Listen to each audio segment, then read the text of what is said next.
Hi friends, പുതിയൊരു വീഡിയോയിലേക്ക് എല്ലാവർക്കും സ്വാഗതം. ഇന്ന് ഞാനിവിടെ തയ്യാറാക്കുന്നത് മുരിങ്ങയില തോരനാണ്. നിങ്ങൾക്ക് എല്ലാവർക്കും ഓരോരോ രീതികൾ സുപരിചിതമായിരിക്കും.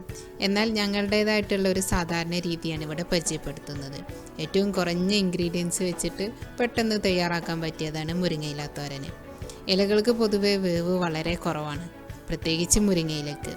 ഇലയൊന്ന് നുള്ളി കഴുകിയെടുത്താൽ പിന്നെ സിമ്പിളാണ്. അപ്പോൾ ഞാനിവിടെ കുറച്ച് ഇല കഴുകിയെടുത്തിട്ടുണ്ട്. കഴുകി ഊറ്റി വെച്ചതാണ്. അത് ഞാനൊരു സോസ് പാനിലേക്ക് ഇടുന്നുണ്ട്.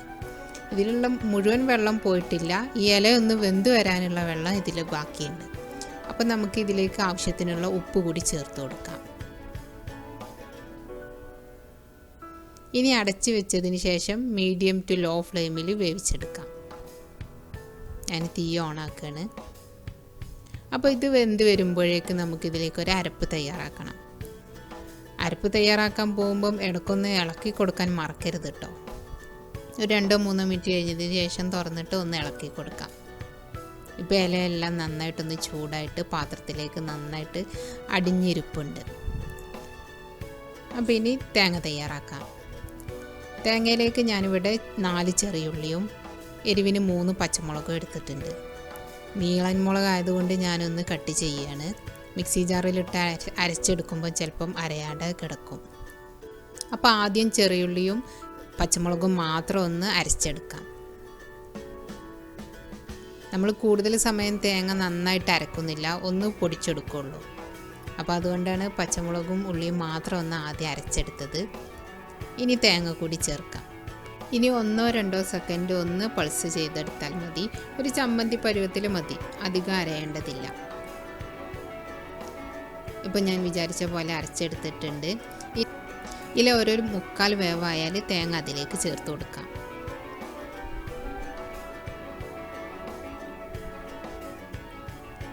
ഞാൻ ഇല വേവിക്കാനായിട്ട് വെച്ചപ്പോൾ ഉള്ള വെള്ളമൊക്കെ മതി, ഇല വെന്ത് വന്നിട്ടുണ്ട്. ഇനി വേണമെങ്കിൽ ഈ ജാറിലോട്ട് 2-3 സ്പൂൺ വെള്ളം ഒഴിച്ചിട്ട് അതുകൂടി ചേർത്ത് കൊടുക്കാം. ഇനി നന്നായിട്ട് ഇലയും ചമ്മന്തിയും മിക്സ് ചെയ്യാം. ഇനി അടച്ച് വെക്കേണ്ടതില്ല. 2-3 മിനിറ്റ് തുറന്ന് വെച്ചുകൊണ്ട് തന്നെ ഇടയ്ക്കൊക്കെ ഇളക്കി കൊടുത്തുകൊണ്ട് വേവിച്ചെടുക്കാം. ആ സമയം കൊണ്ട് നമ്മൾ ഒഴിച്ച വെള്ളമൊക്കെ നല്ല ഡ്രൈ ആയിട്ട് ഇലയും ചമ്മന്തിയൊക്കെ നന്നായിട്ട് വിട്ട് വരും. ഇതിലേക്ക് ഇനി വെളിച്ചെണ്ണയിൽ കടുക് വറുത്ത് ഇടേണ്ട ആവശ്യമൊന്നുമില്ല. ഞാൻ അങ്ങനെ ചെയ്തിട്ടില്ല. അല്ലാതെ തന്നെ ഇത് നല്ല ടേസ്റ്റാണ്. തേങ്ങയുടെ ഒരു ചെറിയുള്ളിയുടെ ഒക്കെ ടേസ്റ്റിൽ നല്ല രുചിയാണ് ഈ തോരന് കഴിക്കാൻ. ഇനി നിങ്ങൾക്ക് ഫാറ്റ് കൺസംഷൻ കൂട്ടണമെന്നുണ്ടെങ്കിൽ തീ ഓഫാക്കിയതിന് ശേഷം 2-3 സ്പൂൺ പച്ച വെളിച്ചെണ്ണ ചേർത്ത് കൊടുത്താലും മതി കേട്ടോ. ഇനി കടുക് വറുത്തിടാൻ ഇഷ്ടപ്പെടുന്നവർക്ക് കടുക് വറുത്തിടുകയും ചെയ്യാം. അപ്പം ഞാനിതിവിടെ റെഡിയായി കഴിഞ്ഞു. തീ ഓഫ് ചെയ്യാണ്. ഞാൻ വിളമ്പാനായിട്ടൊരു പ്ലേറ്റിലേക്ക് ഇടുകയാണ്. ഇപ്പം ഇലകൾ കണ്ടില്ലേ, നന്നായിട്ട് വിട്ട് തന്നെ ഇരിക്കുന്നുണ്ട്. അങ്ങനെ ഒട്ടിയിട്ടൊന്നുമില്ല. നമ്മൾ ലാസ്റ്റ് ഒഴിച്ച വെള്ളമൊക്കെ നന്നായിട്ട് വറ്റിപ്പോയിട്ട് മുരിങ്ങയില നന്നായിട്ട് ഡ്രൈ ആയി കിട്ടിയിട്ടുണ്ട്. അപ്പോൾ തീർച്ചയായും എല്ലാവരും ഒന്ന് പരീക്ഷിച്ച് നോക്കൂ. വെറും 4 ഇൻഗ്രീഡിയൻസ് കൊണ്ടാണ് നമ്മൾ ഈ തോരൻ തയ്യാറാക്കിയത്. ഇല ഒന്ന് നുള്ളി എടുത്താൽ ചെറിയ തണ്ട് പെട്ടെന്ന് വെച്ചിട്ട് പ്രശ്നമൊന്നുമില്ല, അതങ്ങനെ കടിക്കൊന്നുമില്ല. ഈ തോരൻ്റെ കൂടെ തന്നെ അങ്ങ് നമ്മൾ അറിയാതെ പോവും. അപ്പോൾ ഇതുവരെ സപ്പോർട്ട് ചെയ്ത എല്ലാ സുഹൃത്തുക്കളോടും ഒരുപാട് നന്ദി പറയുന്നു. അടുത്ത വീഡിയോയിൽ നമുക്ക് വീണ്ടും കാണാം.